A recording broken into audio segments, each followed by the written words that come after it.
Dominus est. The beloved disciple is the intuitive one.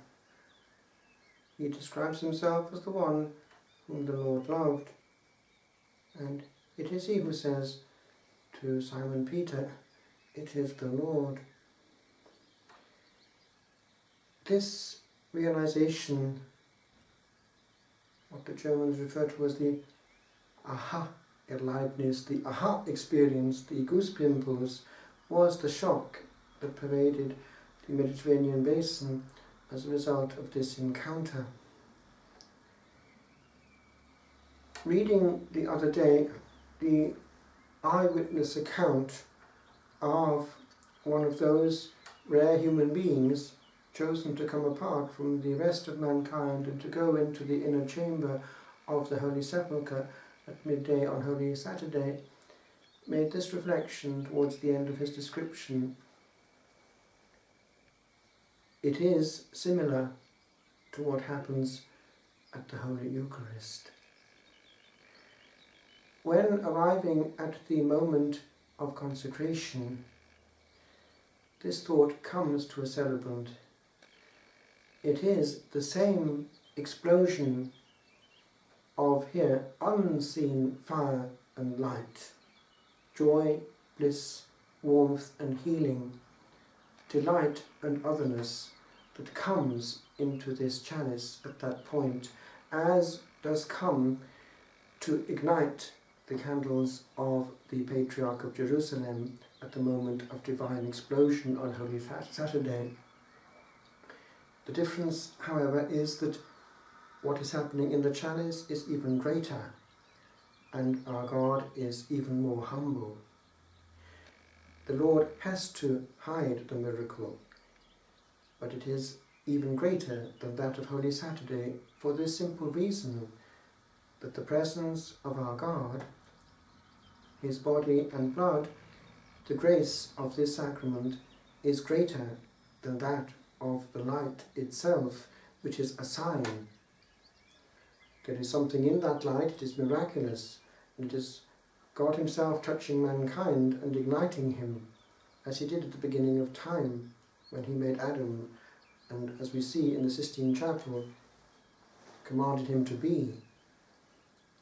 But this inbursting of power at the altar is even greater, even though it seems more hidden and less dramatic to our eyes normally, for it is God Himself, not the indication of His activity, that comes herein.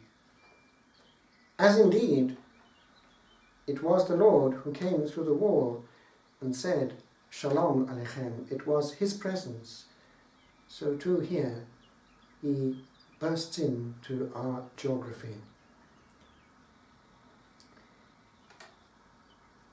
There are consequences, however, and for a moment I would like to pause upon them. This shock had a natural outworking in the language that the early Christians, bit by bit, thought spontaneous and but natural in its worship. We come not, of course, from the moon, and so much of what was taken on in the early period came from what had preceded it, notably in the realm of the synagogal worship, the word, the praise. We use the same psalms. And indeed, the Lord Himself at the Last Supper, if we have any indication of liturgy in the earliest of all, it is that. And having sung a hymn, they went out. That would have been the Hallel. These psalms linked with Passover. But we also have the gestuality, which comes also in Emmaus, and when the Lord here blesses, breaks and gives. It is the miracle here of the fish. So too that has come through, and in the first Eucharistic prayer, the Old Roman Canon, all these are reproduced, including actually the looking up to heaven and the distribution. But the embryo will grow. Organic growth comes. And over the centuries, in different liturgical families, different zones of the earth, growth comes and is unbroken and unforced, not jerked. There are not sudden corners. It grows naturally, organically. And therefore, we need to be aware that we are in that succession. A great influence in my growing years was this archimandrite, Barnabas. He had gone to the same boarding school as my father, Tywyn Grammar School, and they were of the same age. And he became an Eastern Orthodox and an archimandrite. And he had a little hermitage where I would go and even stay with him. And for a long time he was a huge influence, a man of God. But from him one can but learn what the correct attitude is when it comes to handling the greater and not the smaller, the more terrible and not the more funny, the more majestic and not the more familiar and matey. And so he died with that quiet message: here we tread with our shoes off. Before dying, he wanted me to be actually present behind the iconostases to see exactly what he did.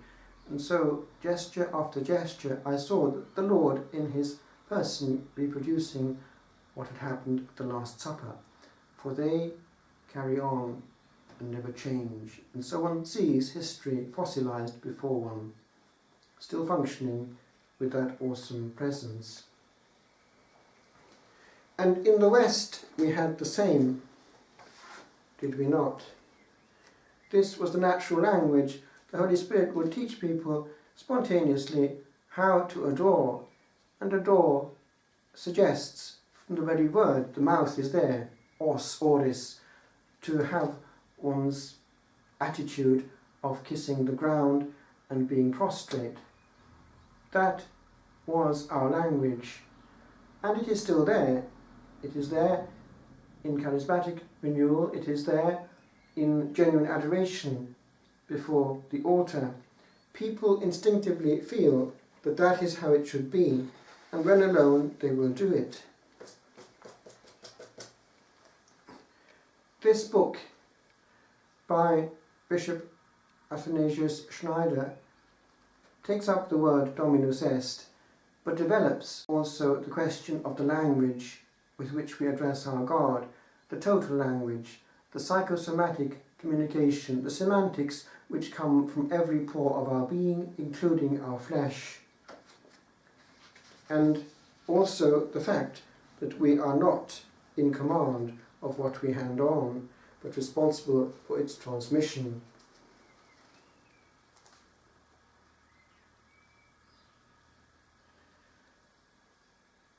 He quotes John Paul II.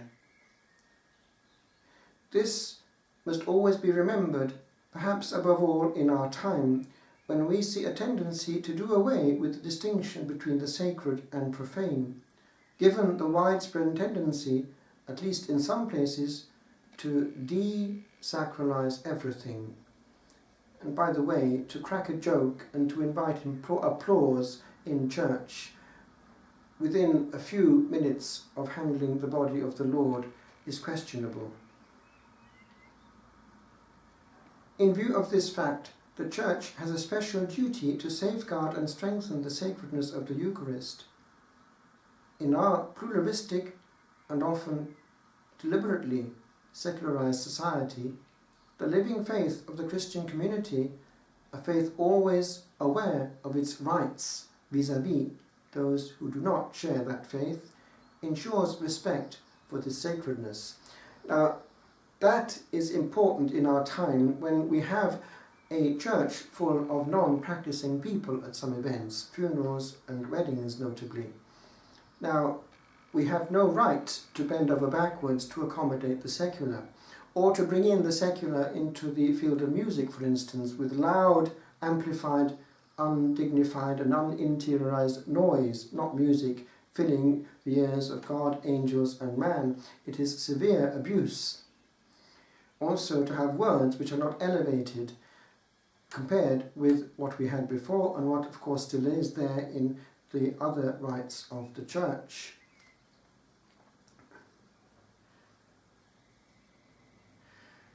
The servant of God, actually by now blessed, John Henry Newman, taught in this way: to believe and not to revere, to worship familiarly and at one's ease, is an anomaly and a prodigy unknown even to false religions, to say nothing of the true one.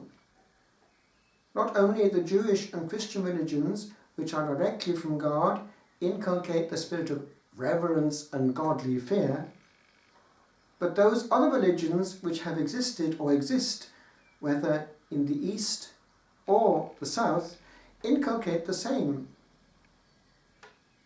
Worship, forms of worship, such as bowing the knee, taking off the shoes, keeping silence, a prescribed dress, and the like, are considered as necessary for a due approach to God.